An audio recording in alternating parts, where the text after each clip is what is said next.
Good morning, sir. I'm Maria Santos, a security officer for TSA. How may I help you? Good morning, Miss Santos. Thank Thank you. TSA agent helped blind veteran navigate airport, then learned he saved 75 soldiers in Vietnam.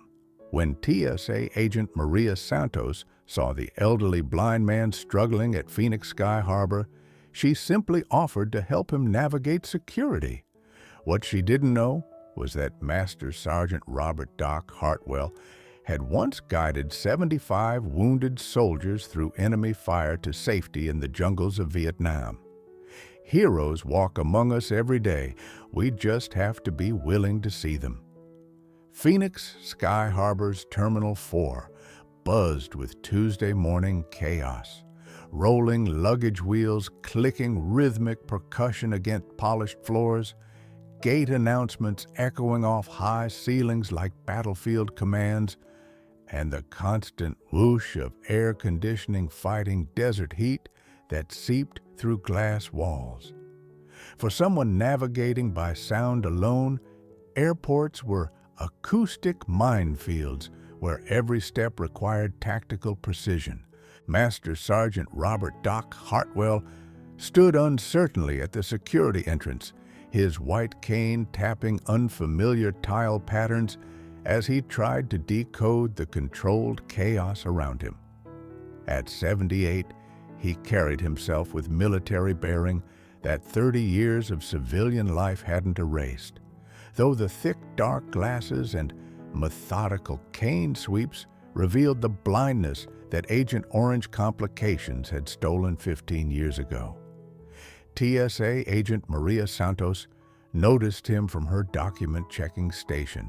12 years with the agency had taught her to spot passengers needing extra care. At 45, she brought both professional efficiency and personal understanding to her job. Her father had been Army infantry in Vietnam, and she knew that generation of warriors often struggled with pride when asking for help. Doc was making his first solo flight since losing Eleanor 8 months ago. His wife had been his navigator, his eyes, his courage for 13 years. Now he was traveling alone to Washington, D.C., carrying a speech in his pocket about Firebase Delta, a story he'd kept buried for 52 years, but was finally ready to share with the Vietnam Veterans Memorial Foundation.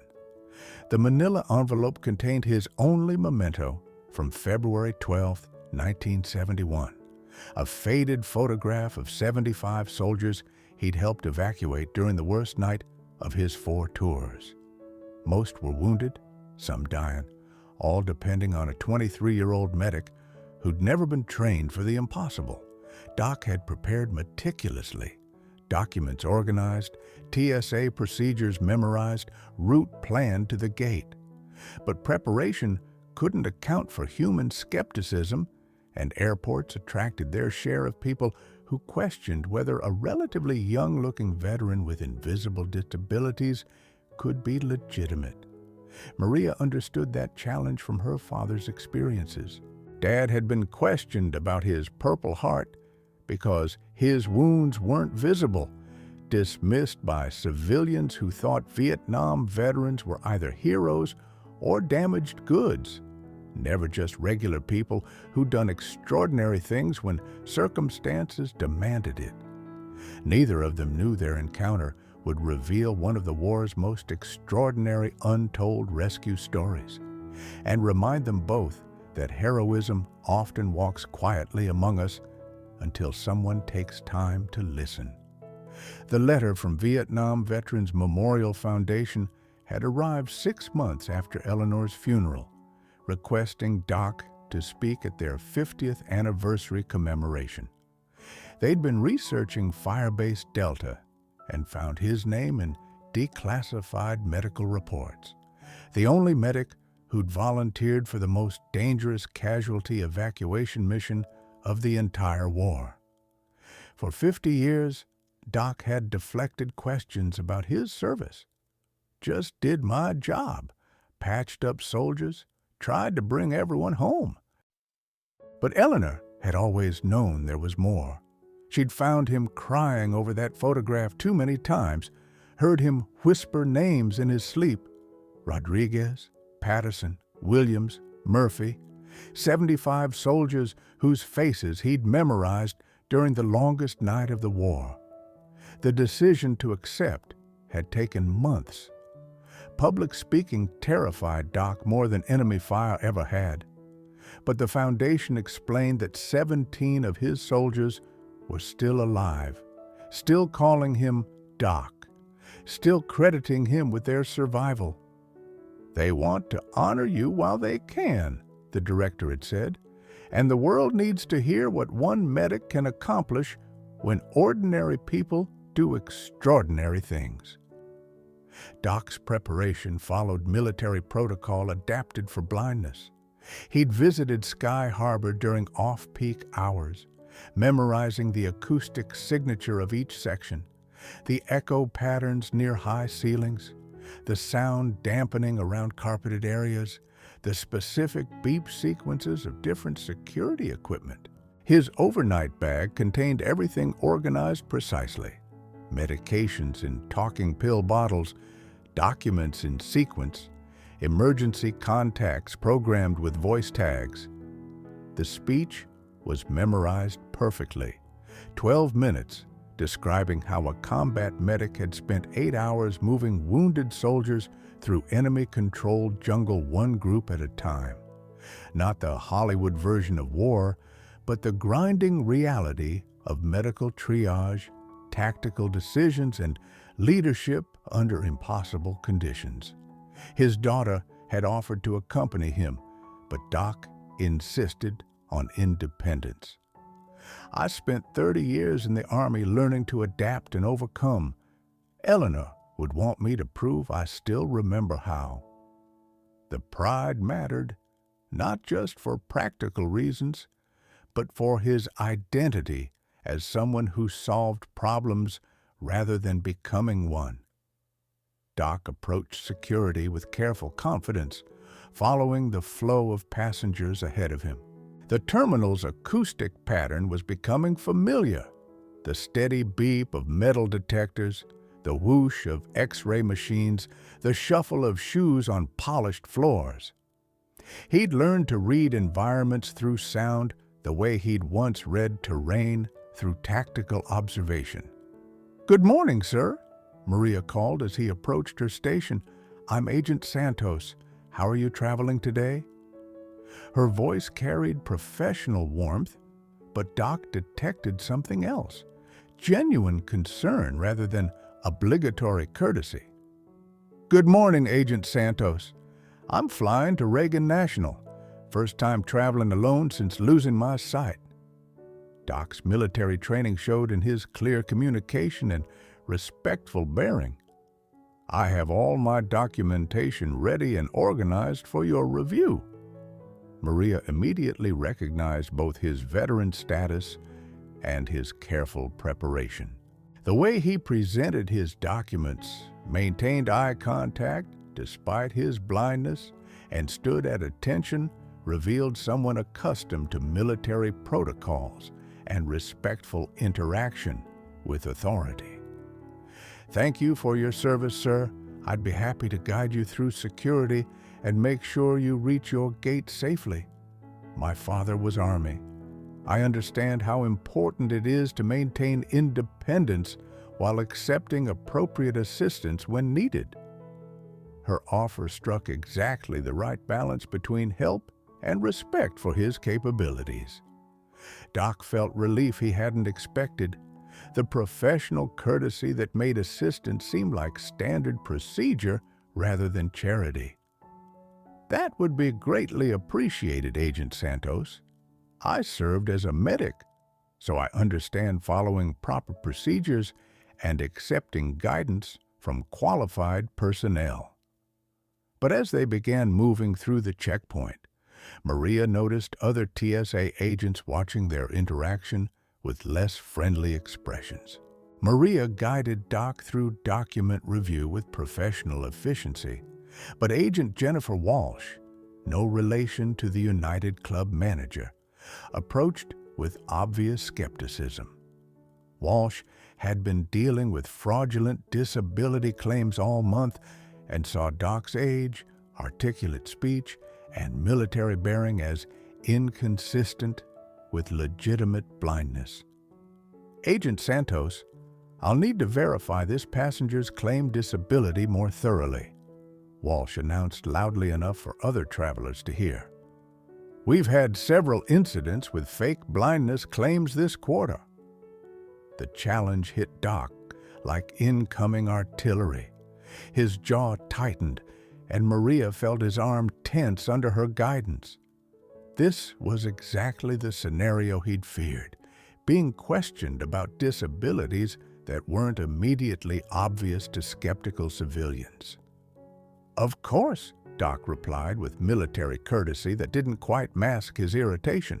I have comprehensive medical documentation from the VA, including ophthalmology reports confirming complete blindness from diabetic complications related to Agent Orange exposure. But Walsh wasn't satisfied with paperwork. Sir, if you're completely blind, how are you navigating so well? Most blind passengers require much more assistance. Her question revealed dangerous ignorance about blindness adaptation and veteran capabilities. Maria intervened diplomatically. Agent Walsh, this gentleman clearly has extensive mobility training. Many blind travelers develop remarkable navigation skills. But the damage was done. Other passengers were staring, and Doc's carefully maintained composure was showing stress fractures. The confrontation attracted attention from business travelers who recognized inappropriate treatment. A retired teacher approached Maria quietly. That man moves like military. My husband was Vietnam veteran, and I recognize the bearing. Why is she questioning his legitimacy? Her comment reflected growing passenger sympathy for Doc's situation, but the attention made his anxiety worse. Crowds triggered memories of Firebase Delta, the chaos, the screaming, the impossible responsibility of keeping wounded soldiers alive while enemy fire turned jungle into hell. An airline pilot in uniform stopped at the checkpoint. Agent Santos, is there a problem here? That gentleman appears to be a veteran dealing with service-connected disabilities. His intervention carried professional authority that gave Walsh pause. We're just following verification procedures for claimed disabilities, Walsh replied defensively. But Doc's breathing had become shallow, and Maria noticed his hands trembling slightly, signs of stress that had nothing to do with blindness and everything to do with memories that never fully healed. Maria made a command decision that prioritized passenger welfare over bureaucratic procedure. Agent Walsh, this gentleman's documentation is complete and verified. We're going to continue through security using standard assistance protocols for disabled passengers. For a moment, professional courtesy seemed to override Walsh's skepticism. Doc began moving toward the metal detector, relieved that his credentials had been accepted. Other passengers resumed their movement, and the situation appeared resolved. But Doc's stress symptoms were worsening. The confrontation, crowd attention, and institutional questioning had triggered what Eleanor used to call his combat anxiety, the delayed stress response that sometimes surfaced decades after actual danger had passed. His breathing became more controlled, his movements more precise, and his voice carried the careful modulation of someone managing internal crisis. Maria recognized the signs from her father's similar episodes. Sir, would you like to sit down for a moment before continuing? We can take our time with the screening process. Doc's careful composure was fracturing under the combined pressure of travel anxiety, bureaucratic questioning, and memories that Firebase Delta had embedded too deeply to ever fully heal. His hand shook as he tried to remove his shoes for X-ray screening, and sweat beaded on his forehead despite the terminal's aggressive air conditioning. "I'm fine," he said automatically, but Maria could see he wasn't. The confident navigation, clear communication, and military bearing were giving way to something more fragile. An elderly man dealing with disabilities, grief, and trauma that time hadn't fully healed.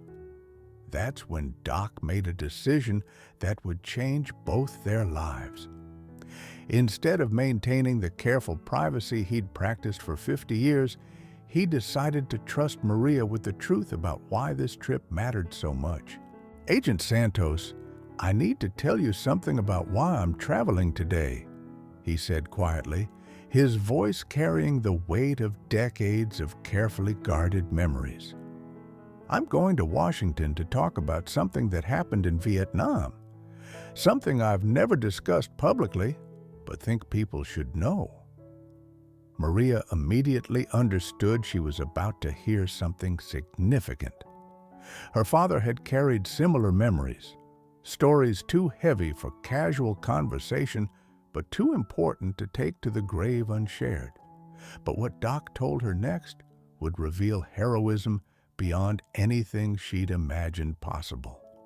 As Doc began describing Firebase Delta, the stress of reliving traumatic memories while managing his anxiety in public became overwhelming.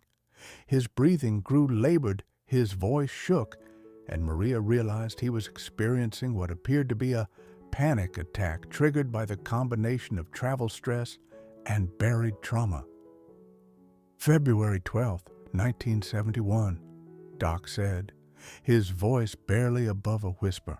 Firebase Delta was a small medical station, 75 wounded soldiers waiting for evacuation when Charlie hit us with coordinated assault.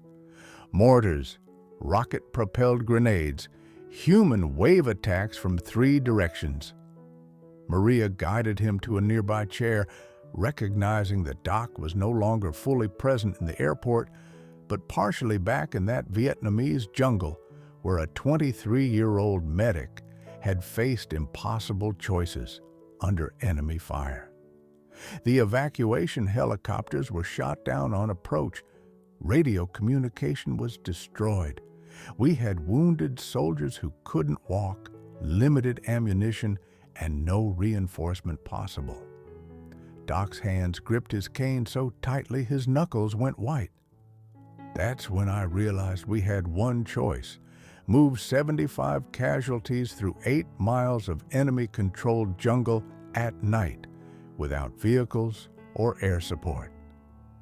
The magnitude of what Doc was describing began hitting Maria with full force. This wasn't just a war story.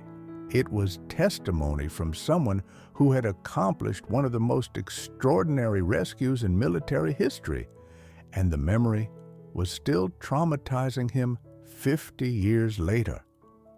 Doc's panic attack was intensifying, but he seemed driven to continue the story as if finally sharing it might exorcise demons he'd carried alone for decades. Maria realized she was witnessing something extraordinary, not just the medical emergency of an elderly veteran, but the first time he'd ever described his greatest achievement to someone outside the military. How do you move 75 wounded soldiers through enemy territory without losing anyone? Maria asked gently, trying to keep him grounded in the present while honoring the importance of his story. You don't think about the impossibility, Doc replied, his breathing starting to stabilize as he focused on the tactical details. You think about the first soldier, then the second, then the third. Small groups, natural concealment, water sources for navigation, and absolute silence from everyone regardless of pain or fear.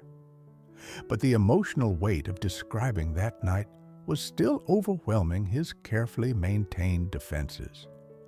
Doc began crying, not from physical distress, but from 50 years of carrying the responsibility for 75 lives through the worst night any of them would ever experience. Maria made a crucial decision.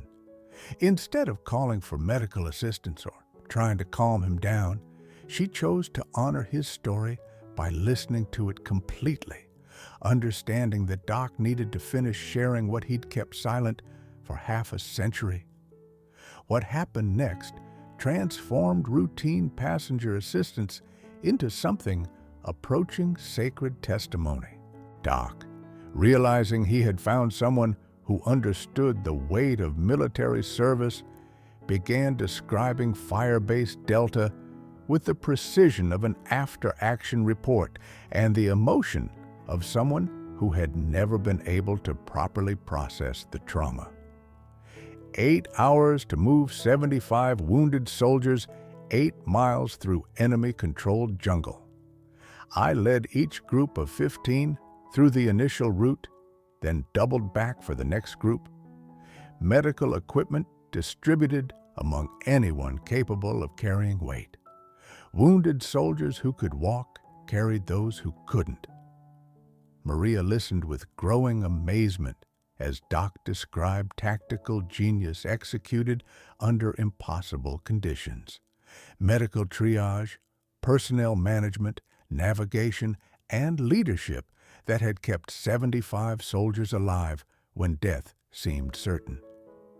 But the most incredible part, Doc continued, his voice strengthening as he neared the end of the story, was that nobody complained. 8 hours of pain, fear, and impossible circumstances, and not one soldier complained about anything. They trusted me to get them home. At that moment, Maria understood she wasn't just helping a disabled passenger navigate airport security. She was witnessing testimony from one of America's unrecognized heroes, and she had to do something to ensure his story received the recognition it deserved.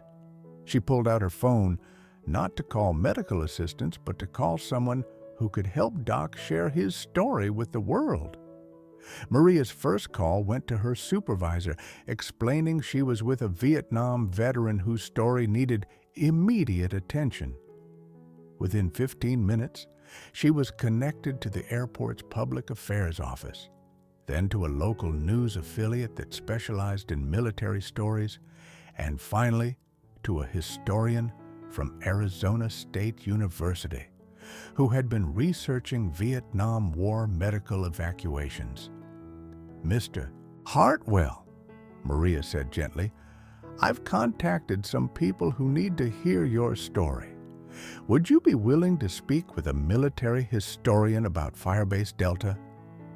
She understood that Doc's humility might make him reluctant, but she also knew that heroism, this extraordinary, deserved documentation and recognition. Doc seemed overwhelmed by the sudden attention, but also relieved that someone finally understood the significance of what he'd accomplished. "I don't know why anyone would be interested in something that happened so long ago. We just did what needed doing to bring wounded soldiers home."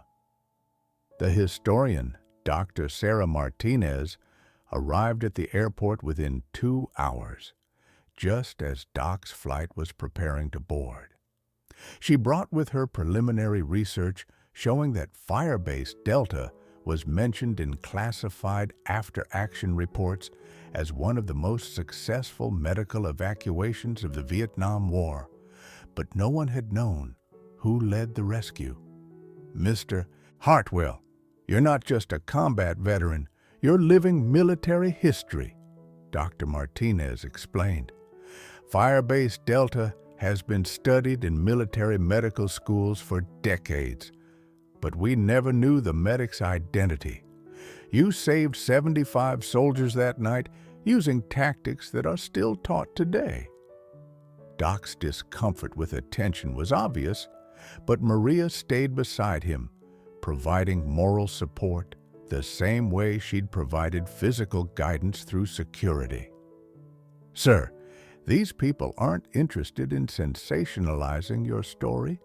They want to document it properly and make sure the soldiers you saved receive recognition for their courage as well.